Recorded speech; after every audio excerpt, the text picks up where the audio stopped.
Right? அதே மாதிரி பொறுமை அண்ட் சகிப்புத்தன்மை இருக்க வேண்டும்.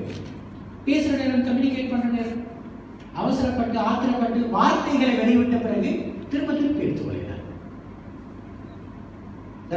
வார்த்தைகள் சொல்லுவாங்க, நீங்க பொறுமை இல்லாம வார்த்தைகளை வெளியிட்டுட்டீங்க, அதுக்கு போற வர கன்சிக்வன்சஸ்ல உங்களோட வாழ்க்கையை இழந்துருவீங்க. சரி, சிம்பிளா சொல்லுவாங்க, அதாவது பொறுமை இழந்து வார்த்தைகளை வெளிவிடுகிறவன் ரைட், அவனுடைய வாழ்க்கை இழப்பான்னு சொல்லுவாங்க. மிக முக்கியமான விஷயம். பொறுமை இழந்து வார்த்தையை வெளிவிடுகிறவன் அவனுடைய வாழ்க்கையை இழப்பான்னு சொல்லுவாங்க. இது மிக முக்கியமான விஷயம். ஸோ பொறுமை இருக்க வேண்டும். பேசுற நேரம் அவசரப்பட்டு ஆத்திரப்பட்டு பேசக்கூடாது. அதனால்தான் உலகையில சொல்லுவாங்க, உங்களுக்கு அளவுக்கு அதிகமான கோபம் வருதுடா, 19 செகண்ட் 19 நிமிஷம் 19 செகண்ட் கொஞ்சம் வெயிட் பண்ணி அதுக்கப்புறம் நீங்க பேசுங்க. 19 நிமிஷம் 19 செகண்ட் கொஞ்சம் வெயிட் பண்ணி நீங்க சொல்ற ரெஸ்பான்ஸை சொல்லுங்க. உங்களோட மைண்ட் அப்படியே காணும். 19 செகண்ட் அந்த இடத்துல கொஞ்சம் வெளியே போயிட்டு வாங்க. உங்களோட ரெஸ்பான்ஸ் வித்தியாசமாக இருக்கும். என்றால் சில நேரம் ஹஸ்பண்ட் வைஃப் இடையில வர முக்கியமான பிரச்சனைகள் ஒன்று என்னன்னா, அந்த வந்த ஆத்திர ஆவேசத்துல சில வார்த்தைகளை வெளியே விட்டுருவோம். அந்த வார்த்தைகளால காசு போட்டு கேறி டிவோர்ஸுக்கு போன கேசஸ் எல்லாம் கிடைக்கும். அதனால மிச்சம் கவனமாக வார்த்தைகளை பயன்படுத்த வேண்டும். தேவைக்கு மட்டும் கதைப்பது உயிரோட்டம் ஏற்படுத்தாது. இது மிச்ச முக்கியமான விஷயம். சிலார்கள் என்ன செய்வாங்க, தன்னுடைய தேவைகளுக்காக மட்டும் கதைப்பார்கள். ஹஸ்பண்ட் வைஃப்களில் நல்ல ரிலேஷன்ஷிப் இல்லை, ஆனா தேவையோடு வந்தா மட்டும் பேத்து தலையை நடாவி தேவையானது மட்டும் கட்டி கொள்ளுவோம்.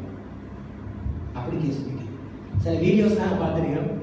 ஹஸ்பண்டுடைய சம்பள நாள் வார நேரம் வைஃப் தன்னை எப்படி அவங்களுக்கு ரெஸ்பான்ஸ் பண்ணுவாங்க, சம்பளம் முடிஞ்சிட்டு போகிற நேரம் எப்படி ரெஸ்பான்ஸ் பண்ணுவாங்க, அடுத்த சம்பளம் நாள் வார நேரம் எப்படி ரெஸ்பான்ஸ் பண்ணுவாங்க.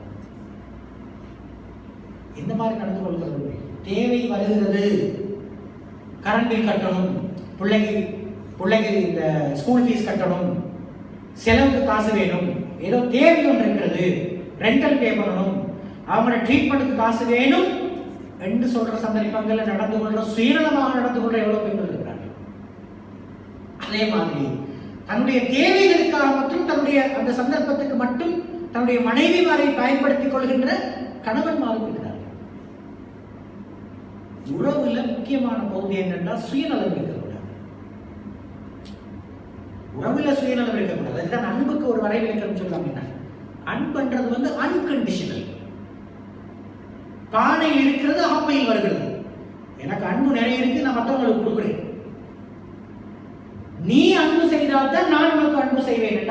அது வியாபாரம், பிசினஸ். நீ அன்பு செய்யாவிட்டாலும் நான் உன்னோடு இரக்கமாக இருப்பேன் என்றதுதான் அன்கண்டிஷனல். நிபந்தனை இல்லாத உறவு, நிபந்தனை இல்லாத அன்பு.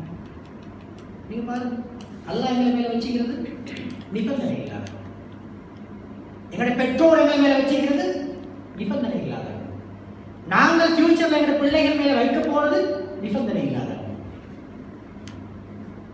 சரியா? நிபந்தனை இல்லாத அன்பு வைத்தால் ஹர்ட் ஆக மாட்டோம்.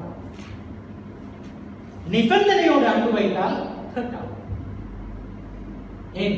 நீங்க கொடுத்த அளவுக்கு அன்பு திருப்பி கிடைக்காது. அப்ப என்ன நடக்கும்? குயிக்கா ஹர்ட் ஆயிடும். சரியா? சோ உறவுல, ரிலேஷன்ஷிப்ல மிக முக்கியமான விஷயம் என்னென்றால் அன்கண்டிஷனல், நிபந்தனை இல்லாத அன்பு இருக்க வேண்டும். அது மிக முக்கியமான விஷயம்.